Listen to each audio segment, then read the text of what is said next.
What is going on, guys? It's your boy here again, Dean, and today we have the Grand Showdown decks finally. And before we begin, I do want to say, Bushiroad, I really wish we had the top 8 decks. We only have the top 4! Can you believe it? I know there's 3 Kuons that died in top 8, and so we don't get to see any of those and the differences between them. I know that BMA just recently uploaded a deck profile on his channel, so you can go see that there. But today we're only going to be looking at the top 4. And, you know, this is everyone's favorite segment. This is where I go over decks. But actually, you know, this time I'm not going to be negative because I looked at these decks and they're all pretty good. So, you know, let's look into it and let's kind of go over the card by card, but not really the full card by card. So first up, we have Disdain Dragon. If you haven't seen this deck is pretty good. We've got 2 Phylene.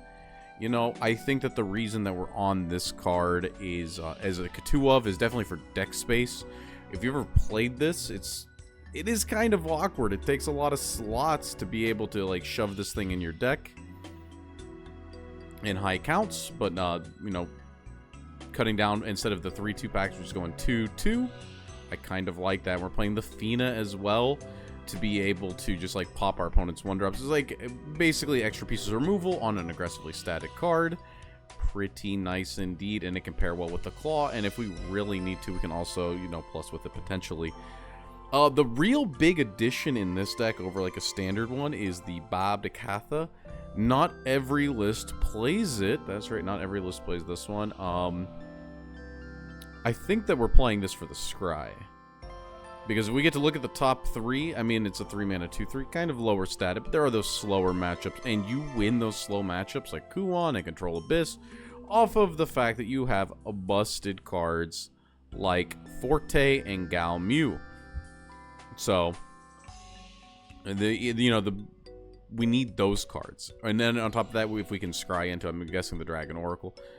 I could be wrong. You'd really have to talk to, you know, Seabass. Fishy. He probably is. I think he's joined the Discord recently, and he probably put out like a little thing himself about, like, you know, what the Babdakatha was doing. I'm assuming it was for the consistency of being able to find the Forte or the Dragon Oracle in those matchups that you need them. Definitely a good thing. And on top of that, like, some of these cards, you need to see one of them, maybe 2, but you don't need to see, like, you know, multiple claws. You need to see 1 claw, and then your deck is running. And then the Evo deck, it's pretty standard. 2 Forte Evos, 3 Gal Mews, 2 Draconeers, and 2 Apostle Disdains with 1 Babdakatha just for the little bit of extra damage. But yeah, once again, congratulations to Seabass the Fishy on your first place. Hope to see you at Worlds. That's the wrong leader, though. I just want you to know. Grass Wonder, that's incorrect. You need to light. Second place, congratulations, Daniel T. Guara. This is Forestcraft with some spicy text. I'm not sure if I'm the... No, this is the one I liked. This one is the one I liked a lot. Because this one has this guy, this... Or do I not like this card?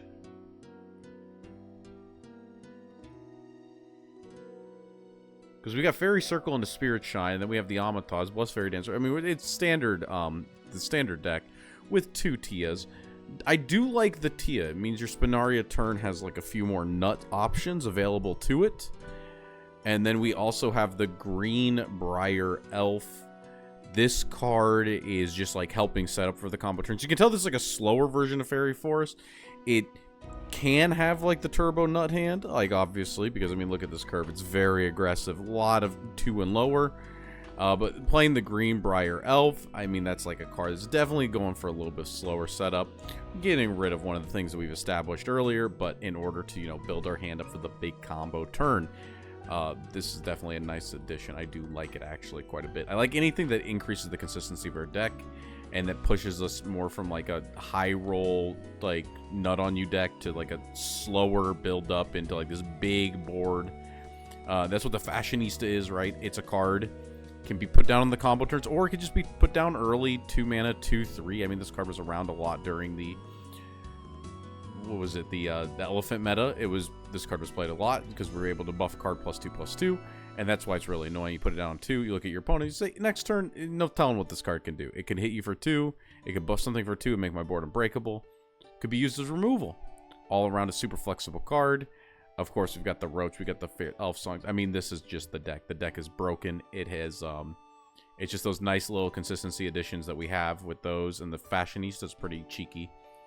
I do like this list a lot. 2, 2, 2, 2, 2. Do we need 2 Tias? Maybe not, but, you know, why not?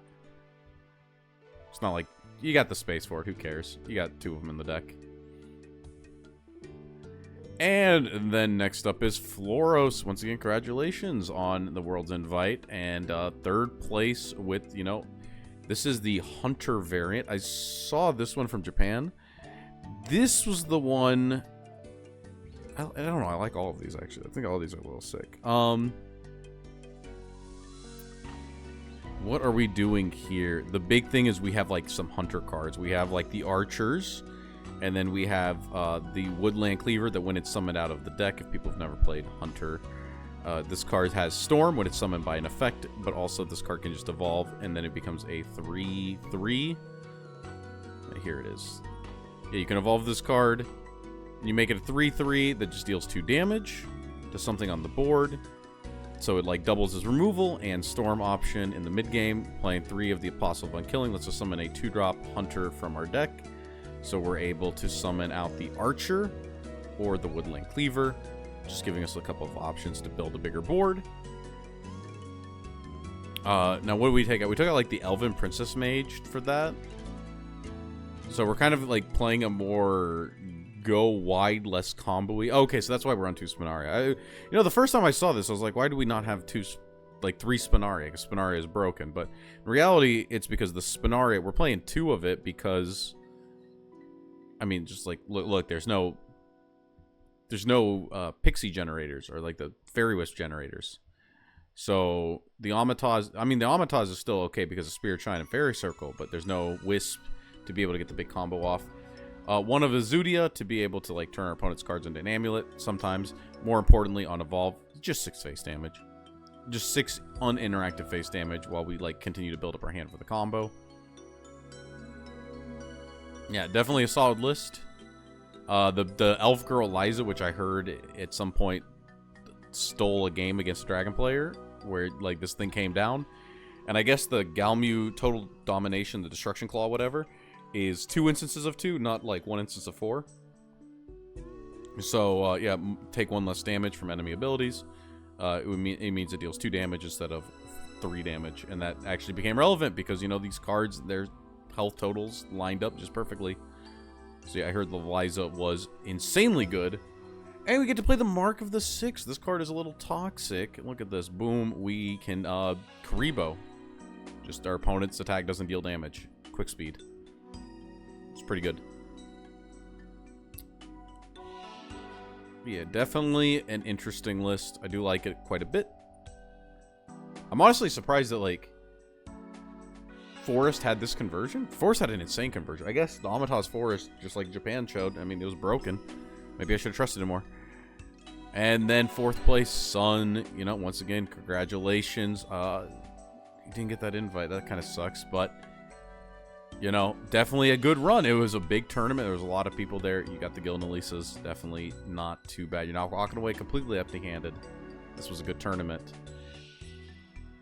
This is the one that was very interesting to me. I like the Noble Fairy. This card, I want to know... Do you think he watches my channel? Do you think Sun would notice me? I wonder. Noble Fairy. Is it for Gensetsu? This card seems like it would hose Abyss because you just put it down, combo out, like, right? They put down their Gensetsu, their garbage, and then you combo 3, boom, board lock them on a board of 1 attack creatures. They got the Fox, they got your Fairy, and they can't do anything. And then you just spend a turn building a big board into like what? Roach, Evo, pop a Fox, swing into a Fox, Ivy Spellbomb something. Like you can definitely do some like disgusting things, clear up like half of their board without even committing to the things that are already on yours. And other than that, I mean, it's Amataz Forest. We've seen this like actual core. The big thing is definitely that Ivy Spellbomb for a little bit extra removal and face damage, and the Noble Fairy to possibly board lock our opponent on some garbage cards. I do like that. And then only 2 Elf Song, because, I mean, really, you don't want to see the Elf Song entirely before your Spinaria turn, from my understanding. So I can kind of get it. There's the Evo deck. But yeah, that's it. I really wish there was like 4 more decks to look at. That's the only thing I am sad about. But congratulations to everyone who top 8'd. Top 16. You know, also congratulations, you guys got the sick mat. And then top 32. I hope to see all of you guys in the future. And until next time, it's your boy Dean signing out.